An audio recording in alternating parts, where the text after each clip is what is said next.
Bismillahirrahmanirrahim. Assalamualaikum warahmatullahi taala wabarakatuh.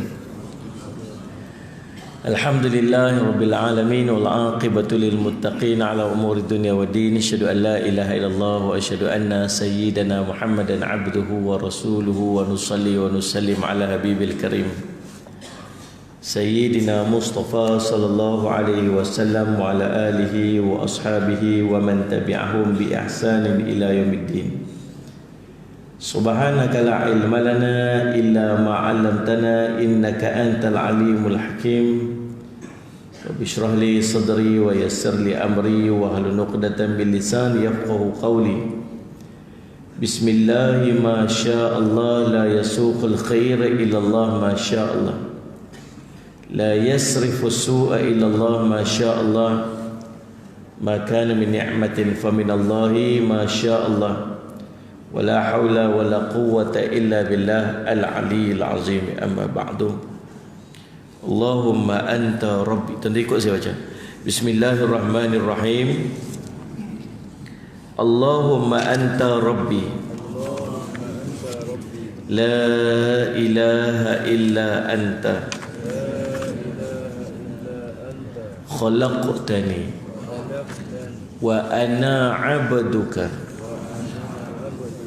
wa ana ala ahdika wa wa'dika mastata'tu a'udzu bika min syarri ma sana'tu abu'u laka bi ni'matika alayya wa abu'u bi dhanbi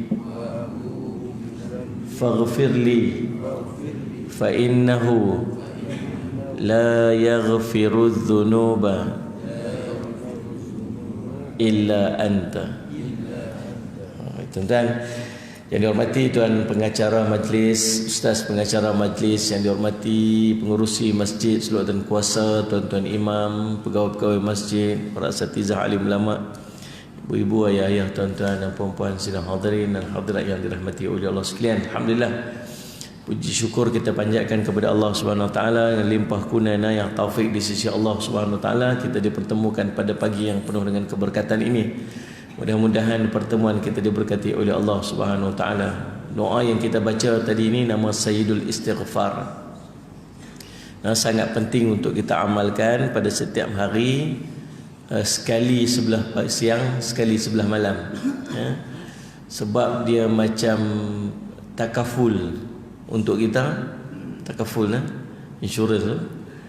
Kalau kita baca pagi tu, kata Nabi SAW, baca sehari tu, Allah kalau dia mati pada hari tersebut, maka Allah akan letakkan dia di kalangan ahli syurga Allah. Wa man qalaha min nahari muqin biha famata min yaumi qabla an yumsiya fa huwa min ahli jannah. Wa man qalaha min al-laili muqin biha famata qabla an yusbiha fa huwa min ahli jannah. Siapa yang baca dengan yakin pada sebelah siangnya, lalu dia mati pada sebelah siang tersebut, maka dia daripada ahli syurga Allah. Siapa baca dengan yakin sebelah malamnya, lalu dia mati pada sebelah malam tersebut, maka dia daripada ahli syurga Allah. Ini jaminan Nabi. Bacalah pada waktu mana pun. Boleh baca waktu zuhur, boleh. Nak baca lepas zuhur, Ustaz, boleh tak? Boleh. Nak baca waktu asar, boleh. Syarat dia, jangan mati pagi tu aja. Sebab dia tak cover lagi. Dia baca baru dia cover. Insurans dia tu. Faham tak saya cerita apa ni? Pagi-pagi mood dia lain sikit. Tentang yang direspon. Apa saja amalan yang kita buat dalam kehidupan kita, syarat dia yakin. Yakin. Sebab tu Nabi SAW sebut tadi ni, muqinun biha, yakin. Apa saja amalan. Sebab kalau tak yakin, yang pertamanya dia tak lekat jadi amalan, yang keduanya dia tak jadi manfaat. Tuan-tuan buat amalan tapi tuan-tuan tak yakin dengan dia, maka tak jadi manfaat. Tuan-tuan buat amalan tapi tuan-tuan tak yakin dengan dia, maka tuan-tuan akan tinggal amalan tersebut sebab benda kita tak yakin. Kalau kita yakin, kita bersungguh-sungguh untuk kita buat apa saja amalan. Tuan-tuan sembahyang sunat, tuan-tuan yakin ganjaran pahala yang Allah nak bagi. Bismillah, minta maaf. Bismillah. Bila kita yakin dengan amalan yang Allah, pahala yang Allah nak bagi, maka kita akan jadi orang yang istiqamah. Nabi SAW sebut, salli ala sayyidina Muhammad,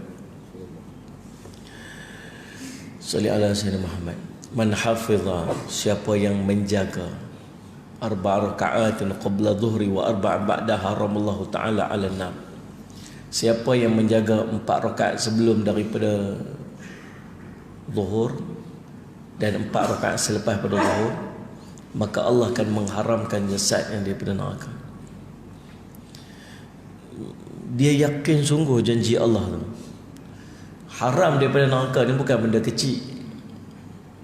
Neraka ni bukan satu tempat yang seronok sampai ada orang kata apa, tak apa ustaz, ujung-ujung masuk syurga juga.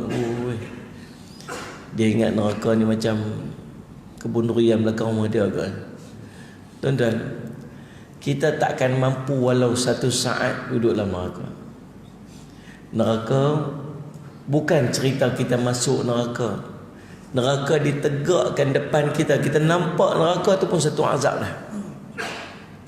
Neraka ditarik oleh 70,000 malaikat dengan 70,000 tali. 70,000 tali yang setiap tali itu ada 70,000 malaikat.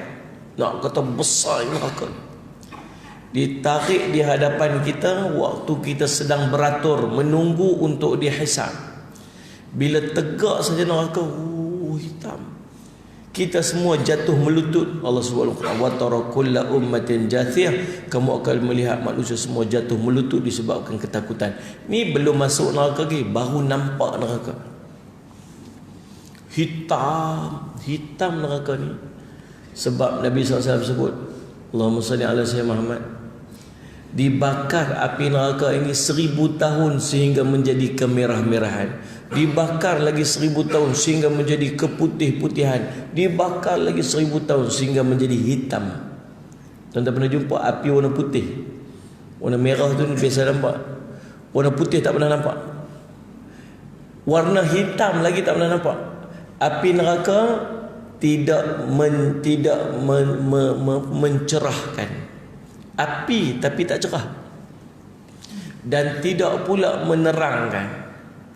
Tuan-tuan duduk dalam neraka, dia api tapi tak jadi cahaya. Tuan-tuan, orang neraka duduk dalam neraka, nak tengok tapak tangan sendiri pun tak nampak. Gelap neraka. Salli ala sayyidina Muhammad. Keluar pula leher daripada neraka. Leher. Leher ni akan mematuk orang-orang yang akan masuk ke neraka tanpa hisab. Dia patuk macam burung patuk makanan. Kita duduk kecoh, semua takut, tak berani angkat kepala sebab takut dia main patuk kita. Lempar orang sebelah sini, lempar orang sebelah sini, semua ketakutan.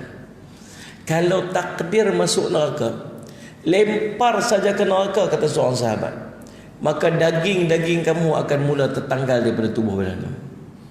Dilempar saja ke neraka, daging-daging dah mula tanggal. Hangus, terbakar sampai ke hati. Terbakar tu sampai nampak hati dia. Kemudian berhenti setakat tu, tubuh dia akan kembali balik macam biasa. Lepas tu dibakar lagi sampai ke nampak sampai hati ni. Kemudian tumbuh balik sampai jadi macam biasa. Sebab apa? Sebab Allah nak dia berterusan merasakan kesakitan. Bila sampai ke dasar neraka, dasar neraka Jahannam ni punya dalam supaya Allah tak mau dia keluar. Satu hari Nabi duduk dengan para sahabat, tiba-tiba bunyi bunyi letupan yang kuat. Semua terpinga-pinga. Rasulullah kata, kamu tahu ada bunyi apa tu? Allah wa Rasuluhu alam, Allah dan Rasul yang mengetahui. Itu bunyi batu yang dilemparkan daripada pinggir neraka. Daripada pinggir neraka tu 70 tahun yang lalu. Hari ini baru sampai ke dasarnya. Punya dalam neraka tu. Bila semua dah masuk neraka, alaihim narun muqsadah, ditutup pintu neraka, tutup supaya bahang dia tak keluar dan menyebabkan kurang kepanasan ahli neraka.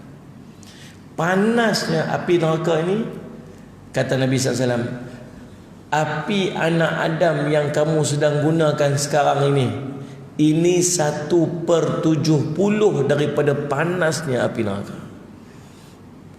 Api neraka itu 69 kali lebih panas lagi daripada api yang kita guna. Maksud dia, api neraka tu 70 kali ganda lebih panas daripada api dunia ni. Sallallahu alaihi wasallam. Sehingga riwayat menyebutkan, kalau orang yang duduk dalam neraka diangkat dia dan diletak di api yang paling panas dalam dunia, dia boleh istirahat, boleh tidur. Sebab sejuknya api dunia nak banding dengan api akhir. Ini pun sahabat kata, Pak Rasulullah, api yang kami ada ni pun tak mampu dah kami tahan. Tuan-tuan balik try sekali lah. Kau nak buat dosa sekali, kau teringin nak buat dosa sekali rasa, kan? Balik-balik saya kata, teringin nak buat dosa sekali nak. Pergi dekat dapur tu, buat masak tu kan, buka api, tak jari, tak seminit cukup lah, seminit je. Kau rasa tak sedap lagi, pergi bertinggung atas tu, naik kat atas dapur tu, bertinggung gitu. Buka seminit je api. Kalau rasa boleh tahan api dunia, buat dosa tu. Api akhirat 70 kali ganda lebih panas lagi daripada api yang kita ada ni. Faham tak ni? Dipacak pula, dipancang-pancang besi. Orang yang duduk dalam neraka akan dipacak, diikat, dipancang-pancang besi dan dipakaikan dengan baju-baju besi neraka. Dahlah panas bagi pakai baju besi lagi, tanda supaya dia merasakan gandaan kepanasan. Api yang paling panas, azab yang paling ringan yang akan dirasakan oleh seorang nanti di dalam neraka, yang paling ringan ialah diambil batu daripada neraka, diletakkan di tapak kakinya sehingga menggelegak otaknya. Tak kat tapak kaki, otak. Tuan-tuan jangan bayang letak kat tapak kaki batu tu, menggelegak otak geluk-geluk macam tu, tubuhnya tak ada apa. Nak bagi tahu, tapak kaki dengan otak ni dua anggota paling jauh. Tapi otak tu pun menggelegak. Tuan-tuan boleh bayang tak apa yang jadi dengan kaki dia? Boleh bayang tak apa jadi dengan paha, dengan tubuh badannya? Hangus. Tuan-tuan bersama, itu azab paling ringan. Boleh bayang tak azab-azab yang lain?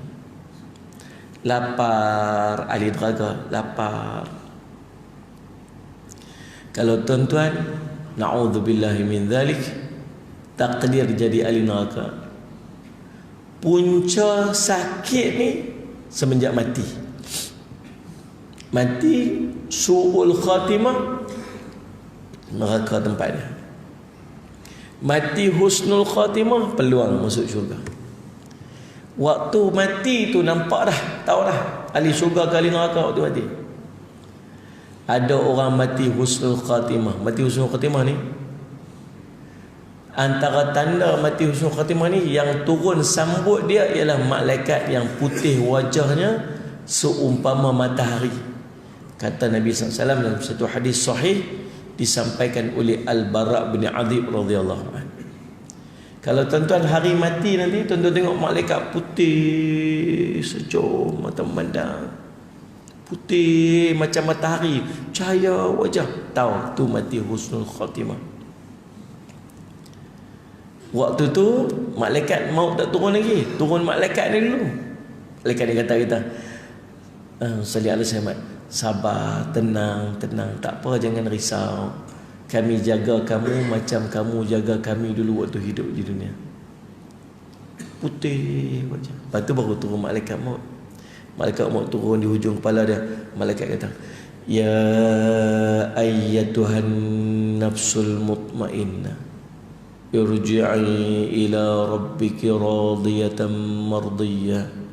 Wahai jiwa yang tenang, kembalilah kepada keridhaan Tuhan kamu.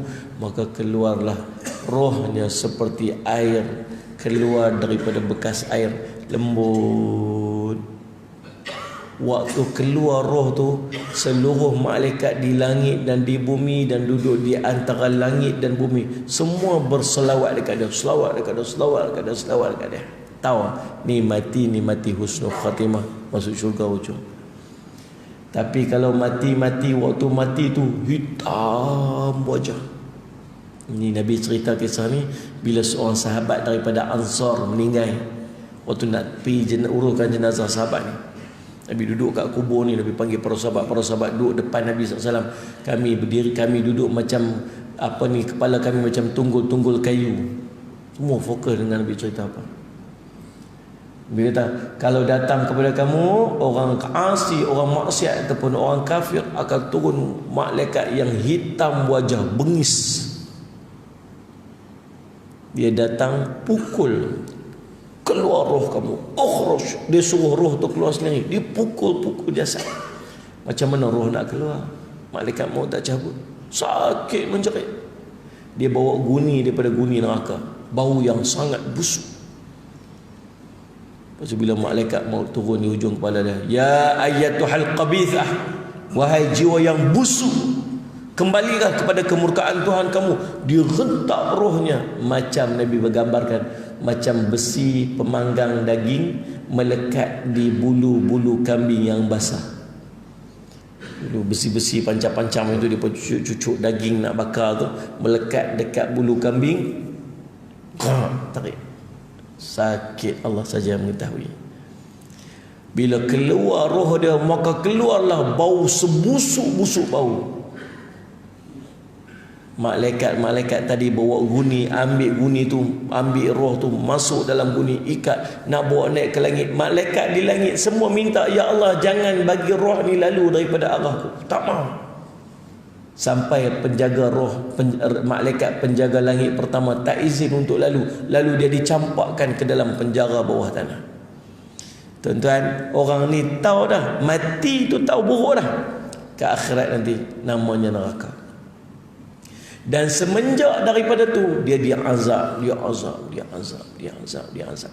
Sampai kepada kemuncak waktu nak minum air telaga Kautsar.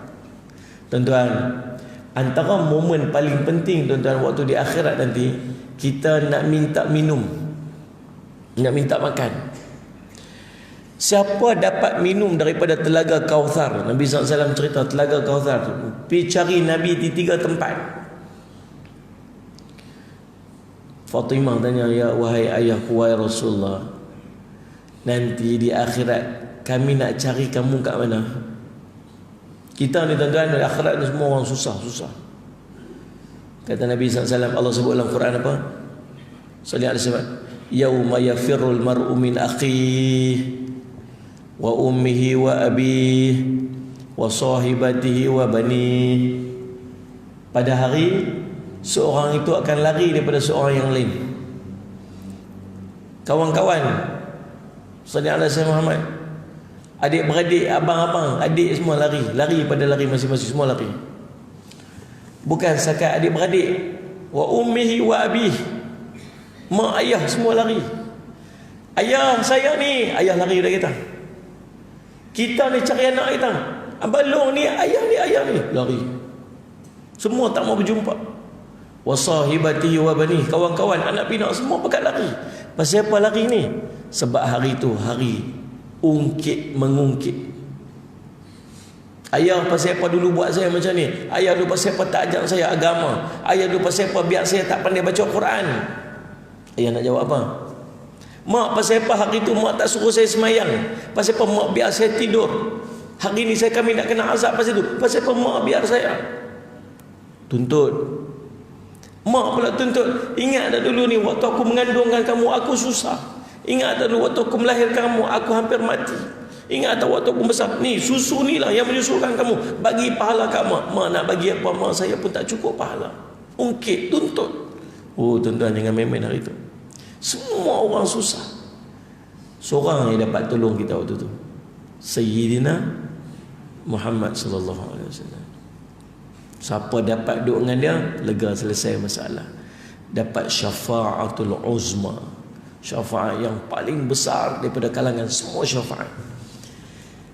Tapi nak cari macam mana, manusia terlalu ramai, terlalu besar. Macam mana nak cari Nabi SAW?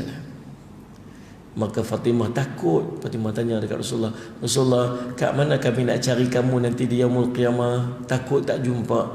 Pergi cari aku di 3 tempat. Ni ingat elok ni, nanti bangkit pada masa pergi cari Nabi kat 3 tempat. Tapi siapa, ada orang bangkit-bangkit tepi Nabi dah. Ada orang bangkit-bangkit duduk tepi Nabi dah. Siapa orang tu? Orang yang paling mencintai Nabi. Nabi kata, anta ma'aman ahbabta, kamu akan bersama dengan orang yang kamu cinta. Kamu cinta siapa waktu hidup di dunia lalu? Kamu akan bangkitkan dia. Sokong siapa waktu hidup di dunia lalu? Bangkitkan dia. Sallallahu alaihi wasallam. Tuan-tuan, Nabi sebut al-mar'u ma'aman ahabba, seorang itu akan bersama dengan orang yang dia cinta. Kita tak tahu kita ni tuan-tuan, Allahumma salli. Nak cerita cinta kat Nabi lebih pada isteri kita, tak dah, kat situ pun out dah. Nak kata kita cinta kat Nabi lebih daripada anak-anak kita, kita tahu macam mana kita cinta kat anak kita, macam mana kita cinta kat Nabi SAW. Macam mana nak cinta kat Nabi, kita tak kenal Nabi, tak kenal. Cerita anak Nabi berapa orang? 7 orang, sebut nama seorang-seorang. Tak tahu Nabi keturunan siapa, Tok Nabi nama apa, Wan Nabi nama apa, tak tahu. Sallallahu alaihi wasallam. Isteri Nabi dah apa orang, sebut nama seorang-seorang, tak tahu. Kalau cinta mesti tahu. Kalau cinta, sedangkan Nabi kata apa? La yu'minu ahadukum hatta akuna ahabba ilaihi min walidihi wa waladihi wan nasi ajma'in. Tak sempurna iman saudara kamu sehingga dia cinta pada aku lebih pada cinta anak bina dia, lebih dia cinta pada mak bapaknya, lebih dia cinta pada manusia seluruhnya. Tak sempurna. Macam mana nak mati kalau iman tak sempurna? Nak sempurna iman kena cinta kat Nabi sallallahu alaihi wasallam lebih daripada orang lain. Tapi tuan-tuan, kita sendiri tahu tahap cinta kita. Tapi kalau tak bangkit jumpa Nabi, susah. Maka pergi cari Nabi kat 3 tempat ni. Kat mana, di mana? Yang pertamanya, pergi cari dekat Telaga Kautsar. Aku sedang beri minum kepada umat. Cukup ke nak bagi minum ramai sangat umat Nabi SAW? Tuan-tuan, sallallahu alaihi Muhammad, Nabi pesan, bagi Nabi kenai kita kat padang mahsyar. Alhamdulillah. Manusia ramai sangat ni, ramai sangat ni. Takut tak Nabi tak kenal kita? Takut tuan-tuan. Ni siapa? Aku umatmu ya Rasulullah. Tak, aku tak kenal kamu. Allah, macam mana tuan-tuan? Macam mana Nabi nak bagi Nabi kenal kita? Pertama, banyak selawat. Banyak selawat kat Nabi SAW. Banyak selawat Nabi SAW. Sallallahu alaihi Muhammad. Nabi SAW sebut, sallallahu alaihi man akthara alayya salatan, sallallahu alaihi Muhammad, siapa yang memperbanyakkan ke atasku selawat, sallallahu alaihi wasallam, aqraba minni manzilatan, maka dialah orang yang dekat dengan aku nanti di yaumul qiyamah. Atau kama qala rawal Baihaqi, hadis riwayat Imam Baihaqi. Banyak selawat. Tuan-tuan, siapa tak pandai selawat? Cuba angkat tangan. Tak ada. Tuan-tuan ni pasal apa? Tanya pun tak jawab, hangguk pun tidak, geleng pun tidak. Faham kan ni? Saya cakap pasal utara ni faham? Saya tak boleh ajar tuan-tuan, dekat ni lah. Faham tak? Nak tukar ikan jadi ikan tak jadi lah. Kalau orang utara cakap, tuan-tuan cakap ada tambah G kat belakang. Kalau orang utara cakap G belakang tak ada. Tuan sebut daging, kami sebut daging. G lah. Tuan-tuan sallallahu alaihi Muhammad lah. Tuan-tuan sallallahu alaihi. Siapa yang tak pandai selawat? Selawat mudah ya tuan-tuan. Paling kurang Allahumma salli ala Muhammad, paling kurang. Tapi patutkah nak panggil Nabi setakat Muhammad je? Patutkah kita ni umat Nabi, Nabi yang banyak sangat jasa kat kita, kita nak panggil dia Muhammad saja? Patut tak? Tak patut sangat. YB tu dulu kawan kita je sekampung. Pagi-pagi lepas mayang subuh pi makan sallallahu alaihi Muhammad, roti canai, pi makan nasi dagang dengan dia pun. Panggil hui je dulu ni. Mat-matnya tiba-tiba masuk pelihara itu menang. Faham tak? Jumpa dalam majlis, takkan nak panggil hoi-hoi macam tu. Panggil dia YB. Faham tak Syekh? Tak panggil dia YB, dia kata apa? Kenal aku siapa? Kenal tak aku siapa? Actionnya. Tuan-tuan Ustaz Syekh. Tuan-tuan, tak, dia dah duduk tempat dia dah. Perdana Menteri mai, takkan nak panggil. Dia takkan panggil dia tu. Faham tak? Panggil sesuai dengan dia. Setuju tak setuju tu cerita nombor 2. Tapi tuan-tuan Syekh, dah pangkat dia macam tu. Ini Rasulullah, manusia Habibullah, kekasih Allah, jasa sangat besar dekat kita. Takkan nak panggil Muhammad je kot. Panggillah Sayyidina Muhammad. Allahumma salli ala Sayyidina Muhammad. Tuan-tuan, selawat sangat mudah tapi sangat berat. Tuan-tuan tahu tak kelebihan selawat? Salli ala Sayyidina Muhammad. Kita ni dosa berlambak-lambak, tak berlambak, banyak dosa. Kalau dosa ni terzahir dengan hitam wajah, sehingga kita ni semua muka hitam metalik, tinted 100%. Kalau dosa ni keluar bau busuk, siapa pun tak mau duduk tepi kita. Tapi Allah tutup aib kita. Tapi banyak dosa tak? Banyak dosa. Kita saja yang tahu. Layak tak orang bangun-bangun pagi selawat kat kita? Bangun pagi selawat kita, sebut nama kita. Pagi-pagi sebut nama kita, tu imam. Pagi-pagi sebut nama Guru Yahya, Guru Yahya. Dulu-dulu kan. Tak layak sikit pun tuan-tuan. Tapi kalau tuan-tuan buat amalan ni, bukan orang sebut nama kita, bukan orang selawat kat kita, Allah selawat kat kita. Bukan sekali, 10 kali Allah selawat kat kita. Buat apa? Selawat kat Nabi SAW. Ada seorang tuan-tuan, Sufyan Ats-Tsauri, satu hari duduk pergi tawaf, dia jumpa dengan seorang pemuda yang selawat je kerja dia waktu tawaf. Orang lain waktu tawaf ni tuan-tuan buat zikirnya, baca Quran, zikirnya, doanya, sebab waktu makbul doa. Tapi budak ni, pemuda ni, selawat je kerja dia. Sampai timbul dia panggil apa? Saya semat nak tahu pasal apa budak ni selawat banyak sangat. Lalu saya semat tu, dia pergi jumpa, lepas habis-habis daripada tawaf tu, dia pergi jumpa budak tu. Dia kata, nak tahu Ustaz pasal apa yang banyak sangat selawat ni? Dia kata, tuan ni siapa? Tak kenal. Saya Sufyan Ats-Tsauri. Oh ya Allah, imam hebat, ulama hebat. Saya minta maaf ni, saya tak kenal. Zaman tu kenal nama, muka tak kenal. Zaman sekarang ni kenal muka, nama tak kenal. Tengok ustaz tu macam pernah tengok kat mana. Saya jumpa dengan orang tu dekat RNR, dia dulu buat macam ni kat saya. Tu nak kenal, tak kenal. Lalu keluar Ebit Liu. Subhanallah. Ebit Liu tak apa lagi. Fatah Amin lagi teruk. Tuan-tuan subhanallah, zaman orang kenal muka tak kenal nama. Dia kata lah, Sufyan Ats-Tsauri, Allah minta maaf saya tak kenal. Dia kata, saya nak tanya, apa siapa beramal ni, pasal duduk selawat banyak sangat ni. Dia kata, tuan, kisahnya ayah saya meninggal. Waktu ayah saya meninggal tu, tiba-tiba wajah dia jadi hitam. Saya takut, kata, apalah ayah saya buat ni sampai mati di wajah jadi hitam macam ni. Dia menangis, dia kata, sampai dia keletihan, sampai dia tertidur. Dan dalam tidur dia tu, tiba-tiba sallallahu alaihi Muhammad, datang seorang lelaki mai ziarah ayah dia. Dia nampak dalam tidur dia tu, nampak seorang lelaki mai wajah putih bercahaya, pakaian putih cantik, mai ziarah dekat ayah saya. Kemudian dia pegang kepala ayah saya, dia berdoa, dan ayah saya berubah, wajah dia menjadi berseri-seri. Kemudian lelaki itu pun nak pergi, saya tahan kaki dia, saya pegang kaki dia. Tuan ni siapa? Apa yang telah berlaku ni? Ceritakan dekat saya.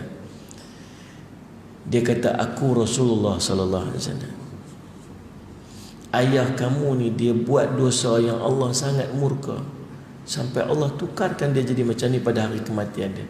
Tapi dia minta tolong pada aku pada hari tu. Waktu dia mati tu, dia minta tolong dengan aku, berkat daripada selawat yang selalu dia ucapkan. Maka aku datang tolong dia berkat daripada selawat dia. Lalu selesai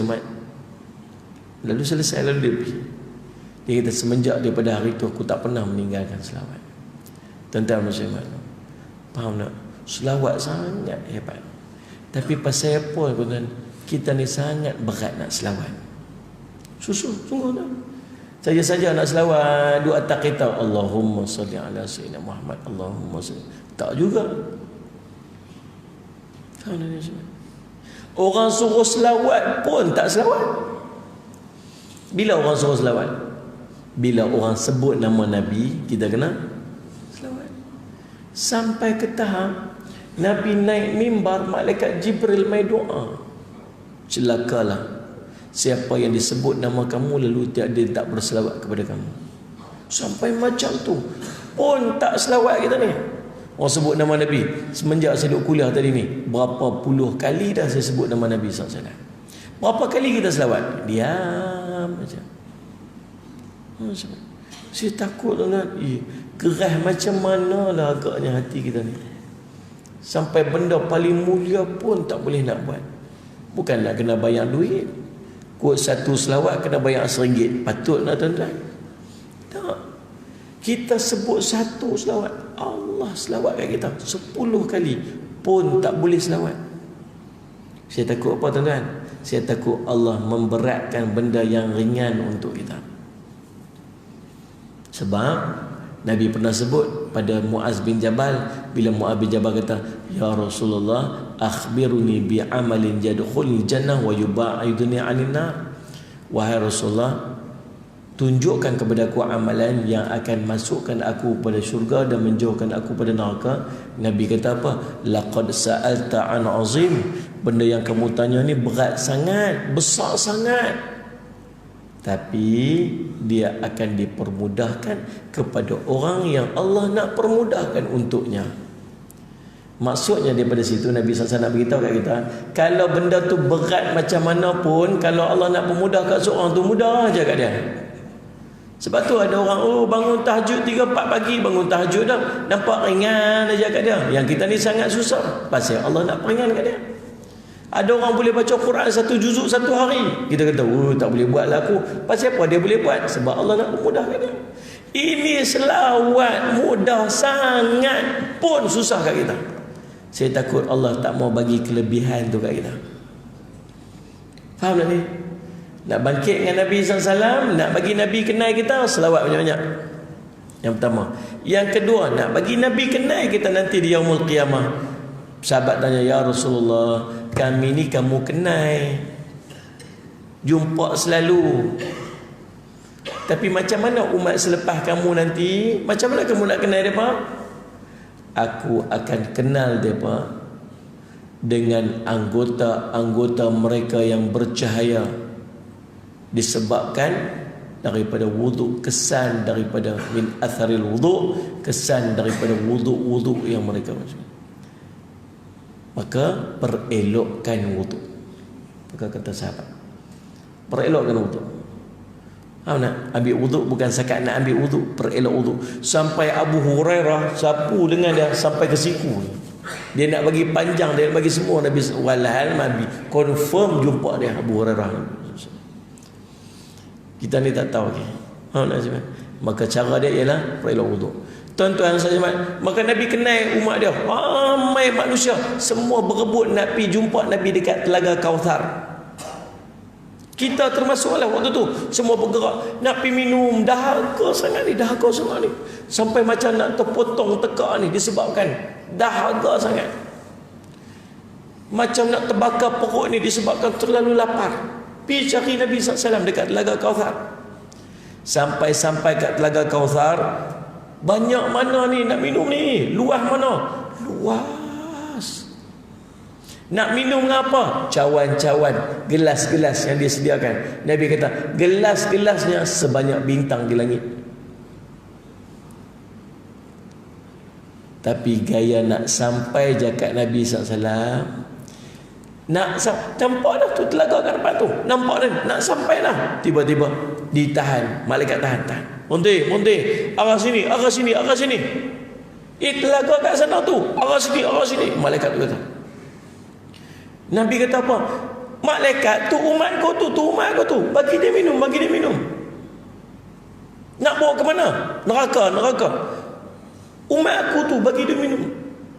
Sallallahu alaihi wasallam. Malaikat kata kat Nabi SAW, wahai Rasulullah, memang mereka tu umat kamu, tapi kamu tak tahu apa yang mereka lakukan selepas peninggalan kamu. Mereka berpaling daripada sunnah. Ada orang umat Muhammad SAW, tapi dia tak layak untuk minum air telaga Kautsar. Bertambahlah perik tekaknya, penat tuan-tuan. Yang pertama telaga Kautsar, pergi cari Nabi SAW. Yang kedua dekat timbang mizan. Tak jumpa kat telaga Kautsar, pergi cari kat timbang mizan. Nabi dekat situ. Tak jumpa kat timbang mizan, pergi cari Nabi dekat titian surat. Ini 3 tempat Nabi SAW pesan ke anak dia. Tuan-tuan, kalau tak dapat minum telaga Kautsar, maksudnya masuk neraka. Di neraka dahlah dahaga, minta minum, minta makan. Kata Allah SWT dalam Quran, la'akiluna min syajarin min zaqqum. Mereka diberi makan daripada buah zakum. Ni makanan, minuman ahli neraka pula ni. Zakum ni tuan-tuan, buah pahit, duri tajam. Bukan boleh makan tu jadi kenyang. Makan tu ni koyak kerongkong perut ni, tajam buah. Itu pun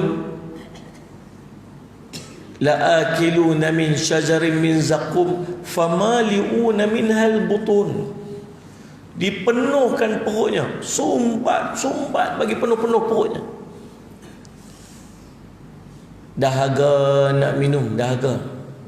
Fasyaribuna alaihi minal hamim. Diberi minum pula dengan air hamim. Air hamim ni air yang sangat panas. Allah sebut kisahnya dalam suratul Kahfi, wa in yastaghithu yughasu bima'in kalmuhli yashwil wujuh bi'sasy syara wa sa'at murtafaqah. Apabila mereka minta pertolongan disebabkan dahaga nak minum air, maka diberi dia minum air yang umpama tembaga yang cair, besi yang cair, mendidih merah, dituang ke dalam mulutnya, membakar wajah-wajahnya. Tuan-tuan boleh bayang tak? Tuang kat mulut, wajah ni jatuh daging ni. Ni bayangkan apa jadi dalam perut ni. Itu pun fasyaribuna syurbal him. Minumnya macam unta yang dahaga. Pelik kan? Makan sakit, minum sampai hancur perut. Itu pun minum macam unta. Hiruk. Kenapa tuan-tuan? Sebab hadza nuzuluhum yaumiddin. Itu sahaja hidangan-hidangan yang akan disediakan kepada ahli neraka. Tuan-tuan, kita dengar ni siksaan ahli neraka ni pun dah takut dah kita ni.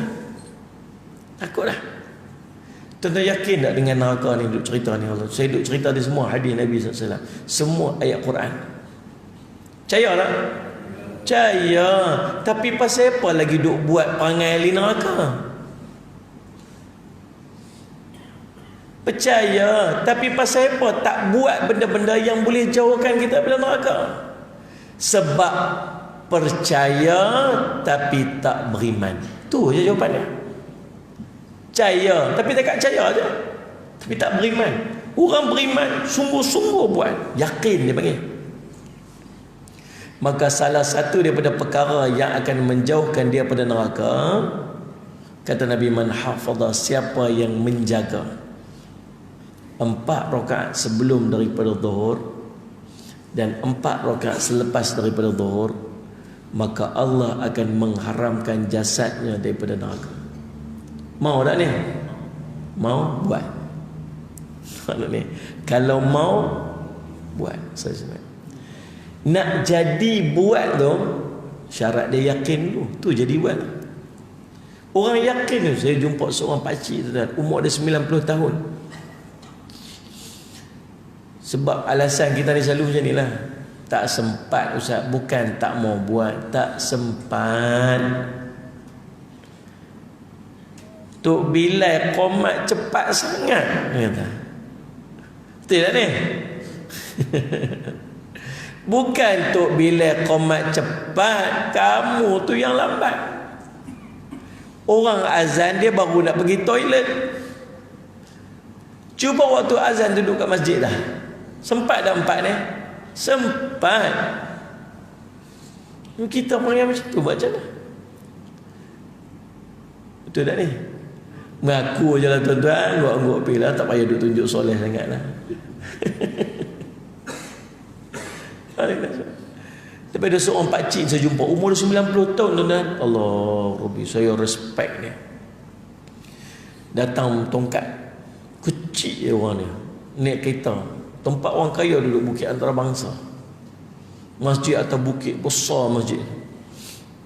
Imam kat sini, dia duduk belakang imam, sebelah kanan imam tu. Tu tempat dia, pot dia kat situ. Berapa lama dah ni? Apa ni, AJK Masjid kata, Ustaz, saya nak cerita pasal pakcik ni. Apa istimewa pakcik ni? Pakcik ni Ustaz, 20 tahun dah tak pernah miss 20 minit sebelum azan, dia dekat masjid lah. Setiap waktu. Tuan-tuan boleh bayang tak? Selama 20 tahun, selama 20 tahun, setiap waktu tu tak pernah miss satu waktu pun. 20 minit dia dah ada kat masjid lah. Allah. Ibarat mana? Tadi dia kata apa kat saya? Ustaz, saya nak tanya Ustaz, betul tak Ustaz? Apa dia? Betul tak kalau orang sembahyang 4 rakaat sebelum zuhur, 4 rakaat selepas zuhur ni, Allah haramkan dia masuk neraka? Betul tak Ustaz? Betul? Nabi kata, saya nak yang tu Ustaz. Tu yang dia main awal. Itu yang motivate dia sampai setiap hari dia main 20 minit sebelum azan. Sampai hari tu ada majlis dekat raja. Raja nak buka puasa di masjid. Bila raja main tempat ni, tuan-tuan jangan harap lah tuan boleh duduk. Dan kita orang biasa, ni raja nak main-main kat masjid kita, depan ni siapa duduk ni? Raja, orang kanan dia, orang kiri dia, apa semua ni orang hebat. Pegawai-pegawai dia, pegawai-pegawai kerajaan. Tapi masjid kata apa? Pakcik, siapa pun datang sini, tempat pakcik kat sinilah. Duduk tepi raja dia hari tu. Nak cerita, saya kata hati saya, Allah, waktu hidup di dunia pun Allah dah angkat darjat dia. Tiada. Sebab tu di antara orang yang tuan-tuan paling kena cemburu sekali tuan-tuan kat kampung kan ini. Tuan-tuan tahu siapa? Tok Bilal. Ada Tok Bilal sini kat tangan? Tak ada Bilal sini. Masya Allah. Seorang pun tak ada. Tawaduk Ustaz, tawaduk. Sungguh tuan-tuan cemburu kat dia. Yang pertama je tuan-tuan, bila dia azan, siapa dengar azan dia, orang main-main di masjid, semua pahala pergi kat dia. Sikit pun tak kurang. Lepas tu Nabi SAW kata apa?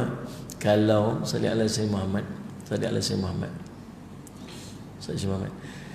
Kalau kamu tahu betapa besarnya ganjaran pahala orang yang melaungkan azan dan duduk di saf paling hadapan, nescaya semua orang akan berebut untuk mendapatkannya sampai terpaksa cabut undi, panggil SPR mai. Cabut undi, hari ni aku nak jadi muazzin, hari ni aku nak jadi muazzin, berebut nak jadi muazzin. Apa nak maksud saya? Sebab apa? Besar ganjarannya. Yang keduanya tuan-tuan, bila dia jadi muazzin, qabliyah confirm dia boleh buat. Sembahyang qabliyah confirm dia boleh buat. Lambat dia sembahyang dulu, dia kira apa? Aku pegang mikrofon. Dia lambat hari tu hari nak bayar 4 pasal bagi kursi dulu, lagi baru qomat. Lagi aku tak qomat apa, duduklah kat situ. Ya apa? Ya, mikrofon dia punya. Oh ya sebab subhanallah musalli ala sayyidina. Tuan-tuan sekalian, maka nak jadi manfaat akan amalan tersebut, syarat nombor 1 sekali, yakin. Yakin apa? Yakin dengan janji-janji Allah. Maka dia akan jadi orang yang buat amalan tersebut dan istiqamah dengan amalan-amalan tersebut. Tuan-tuan, saya lihat waktu saya duduk kat Yaman dulu, saya pernah hilang handphone. Nak cerita yakin ni, nak cerita tahap yakin ni. Ngaji kat sana bukan macam ngaji kat sini. Sini ngaji mewah. Dan saya tengok-tengok budak-budak kita ni, madrasah kita tu buat Allah selesa Yaman. Faham tak? Kalau katil rosak sikit ke apa semua, Allah, mak ayah dia komplain boleh tahu lah. Sekarang ni undang-undang jeling budak pun tak boleh. Sekolah jeling budak macam tu tak boleh, salah boleh report polis. Jangan main-main tuan-tuan. Kita dulu apa tak kena cubit tidur baling tu apa pemadam dalam kayu kerkuk kena kepala. Subhanallah, berani balik cerita kat ayah. Jangan cerita kat ayah, kena balun lagi buat atas. Sekarang ni jangan main-main tuan-tuan. Saya ambil kapok buka muka tuan, report polis. Dia panggil menjatuhkan aib budak, menjatuhkan maruah. Subhanallah tuan.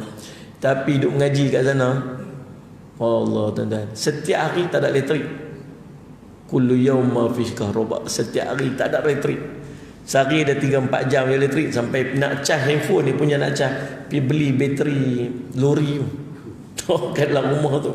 Orang pekat berebut berselerak wire 5-6 handphone pekat duk cas. My time sejuk, dan dia bila tak ada elektrik, dia rumah dia nak ada air, dia kena pump. Tak ada pump, tak ada air. Nak ada pump kena ada elektrik. Bila ada elektrik, kami pump air banyak-banyak, tak ada kat dalam. Tak ada bubu bekas banyak-banyak. My time musim sejuk, lapis tu atas tu ada ais. Dalam bekas besar tu atas tu ada ais. Tuan-tuan bayang nak ambil wuduk je lah. Jangan main-main tuan-tuan. Tang wuduk tak apa lagi, kalau senak perut tuan-tuan susah hati tu. Tuan-tuan boleh bayang tak basuh punggung dengan air ais? Tuan-tuan try balik lagi dia. Kecut satu badan tu. Mujahadahnya mengaji. Tu time sejuk, time panas 50 darjah. Tidur kat luar.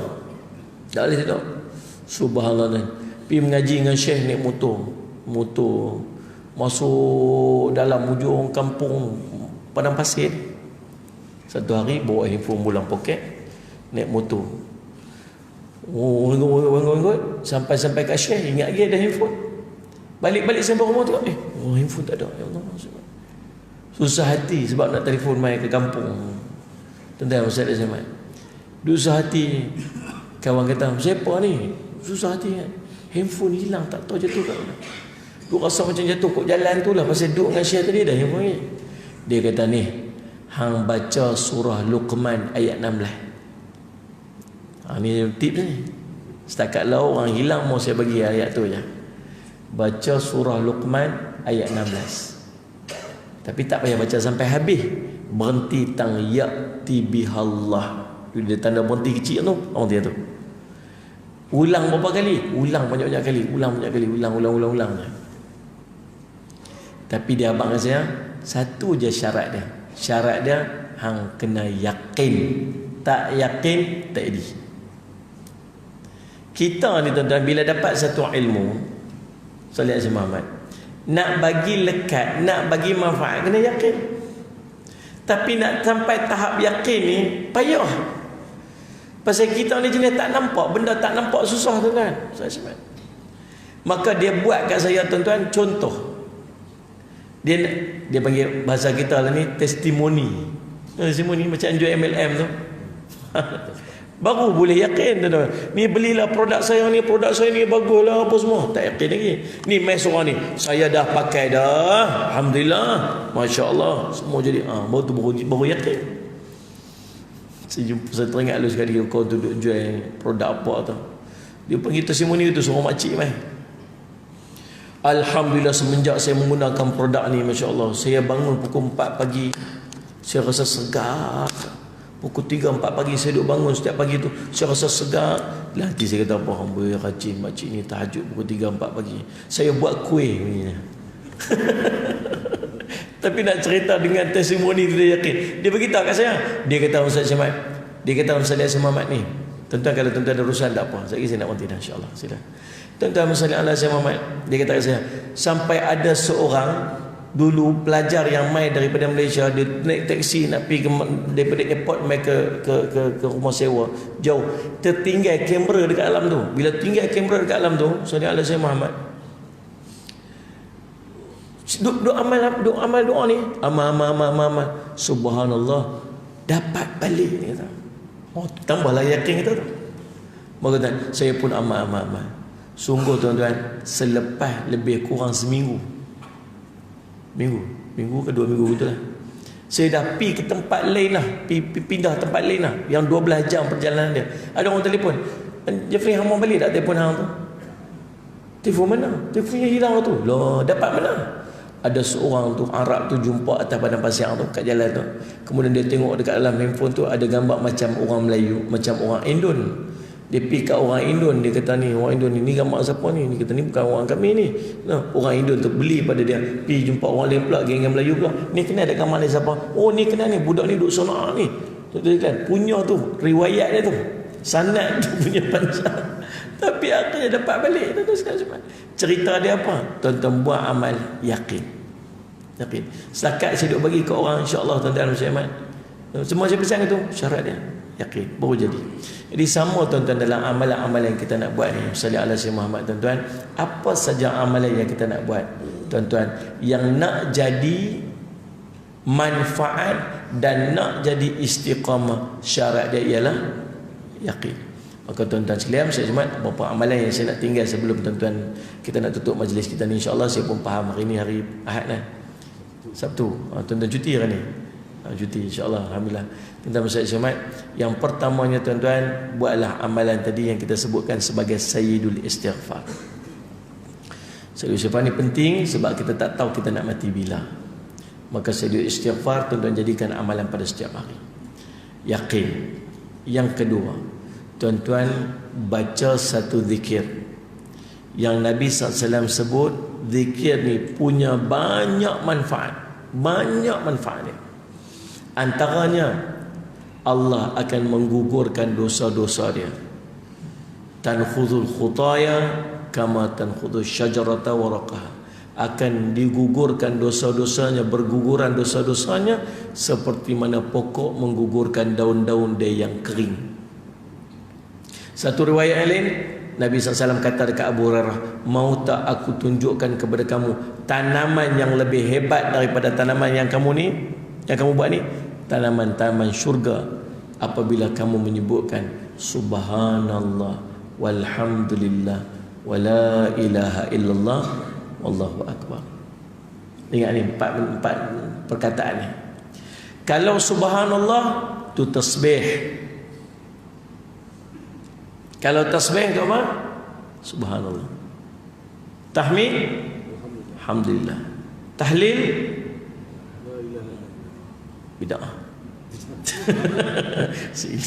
Tahlil la ilallah. Yang keempat, Allahu akbar, takbir Allahu akbar. Tapi kalau subhanallah alhamdulillah wala ilaha illallah wallahu akbar, namanya al-baqiyatus salihat. Itu namanya al-baqiyatus salihat.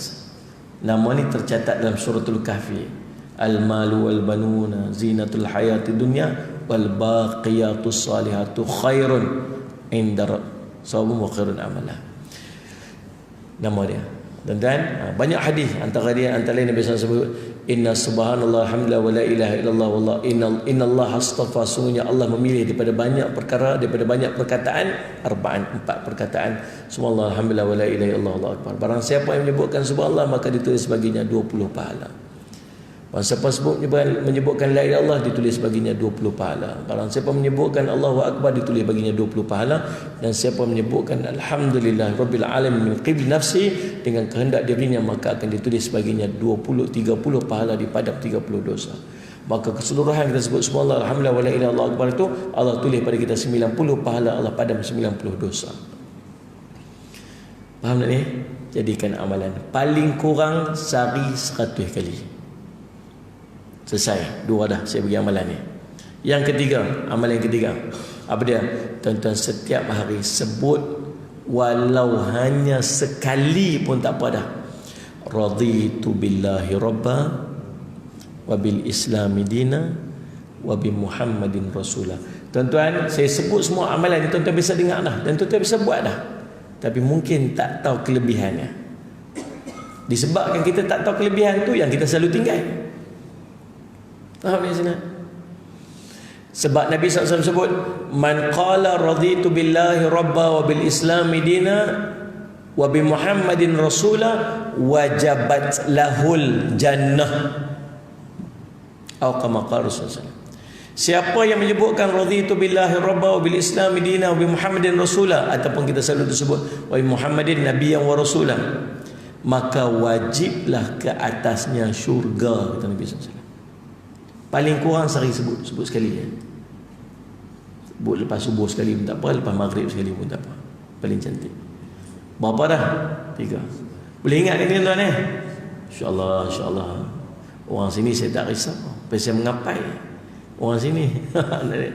Kita ustaz jangan risau, ustaz pergi masjid tu dia pasti mengapai ustaz. Okey, alhamdulillah. Faham tak ni? Perli lah tu pun tak faham ni. Yang keempat, yang terakhir, selawat 10 kali pagi, 10 kali petang. Selawat. Sebab Nabi SAW sebut dekat kita, Nabi kata, man salla alayya hinan yusbih asharan wa yumsi asharan adrakathu syafa'ati yaumul qiyamah. Kama qala, siapa yang berselawat padaku pada waktu paginya 10 kali dan pada waktu petangnya 10 kali, maka dia akan mendapat syafaatku nanti di yaumul qiyamah. Oh, jangan main-main tuan-tuan. Syafaatul uzma, syafaat yang paling agung, syafaat Nabi SAW. Selawat apa kali? 10 kali pagi, 10 kali petang. Ni pagi ni tak selawat lagi, mari kita selawat dulu. Allahumma salli ala sayyidina Muhammad wa ala ali sayyidina Muhammad. Allahumma salli ala sayyidina Muhammad wa ala ali sayyidina Muhammad. Allahumma salli ala sayyidina Muhammad wa ala ali sayyidina Muhammad. Allahumma salli ala sayyidina Muhammad wa ala ali sayyidina Muhammad. Allahumma salli ala sayyidina Muhammad wa ala ali sayyidina Muhammad. Allahumma salli ala sayyidina Muhammad wa ala ali sayyidina Muhammad. Allahumma salli ala sayyidina Muhammad wa ala ali sayyidina Muhammad. Allahumma salli ala sayyidina Muhammad wa ala ali sayyidina Muhammad. Allahumma salli ala sayyidina Muhammad wa ala ali sayyidina Muhammad. Allahumma salli ala sayyidina Muhammad wa ala ali sayyidina Muhammad. Raditu billahi rabba wa bil islami dina wa bi Muhammadin sallallahu alaihi wasallam nabiyyan wa rasulah. InsyaAllah tuan-tuan, cukup sekadar tu untuk pagi ini. Nah, mudah-mudahan insya-Allah apa yang kita kongsi pada pagi ini jadi manfaat untuk kita seluruhnya insya-Allah. Saya minta ampun, minta maaf salah dan silap. Mudah-mudahan pertemuan kita diberkati oleh Allah Subhanahu wa taala. Kita berjumpa lagi di lain masa dan ketika insya-Allah. Aqulu qawli hadza wa astaghfirullah li wa lakum. Wassalamualaikum warahmatullahi taala wabarakatuh. Bismillahirrahmanirrahim. Alhamdulillahirabbil alamin. Wassalatu wassalamu ala rasulillah amin sayyidina Muhammadin wa ala alihi washabihi ajma'in. Allahumma faqihna fid din wa 'allimna ta'wil waj'alna min 'ibadika as-salihin wahdina as-siratal mustaqim. Allahumma arina haqqa haqqan warzuqna ittiba'ah wa arina batila batilan warzuqna ijtinabah. Sallallahu ala sayyidina Muhammadin wa ala alihi wasallam. Alhamdulillah. Tuan-tuan, ada pengumuman dekat belakang sana, dekat luar pintu belakang situ, insya-Allah kita buka kaunter wakaf untuk Kompleks Islam Darul Faizin yang saya bangunkan di Bandar Baru Kedah. Sekarang ni tuan-tuan, pondok moden lah, ada orang tua-tua mengaji sudah 40 orang lebih kurang. pelajar-pelajar tahfiz yang kita menyediakan pengajian percuma. Tuan-tuan sekalian Muslimat, lebih kurang 8 ekar tempat kita tu. Kita bangunkan satu kompleks. Dan sekarang ni saya sedang buat rumah guru dengan kaki tangan, rumah syekh. Tuan-tuan, kami memerlukan 260,000. Saya nak bagi selesa sikit lah pada syekh-syekh yang duduk kat situ. Dia duduk daripada Yaman, 5 tahun duduk dengan kita. Daripada Fatani 5 tahun duduk dengan kita, satu keluarga. Jadi insyaAllah tak mau pergi mana-mana dah. Saya nak buat rumah kat mereka, mereka duduk kat situ. Dan kelebihannya di antaranya syekh tu dia mengajak dalam rumah dia. Ada orang-orang kampung yang duduk mengaji Quran di rumah dia. Tuan-tuan simak, tuan-tuan tumpang-tumpang lah manfaat. Mereka tu pahala banyak lah. Sebab dia ajak orang budak-budak hafal Quran. Kita ni nak tumpang pahala dia saja. InsyaAllah, tuan-tuan kalau tak keberatan, tuan-tuan ada, kita sediakan tabung dekat luar tu. Tuan-tuan nak sedia wakaf pun ada, insyaAllah. Mudah-mudahan jadi manfaat insyaAllah. Wallahu a'lam.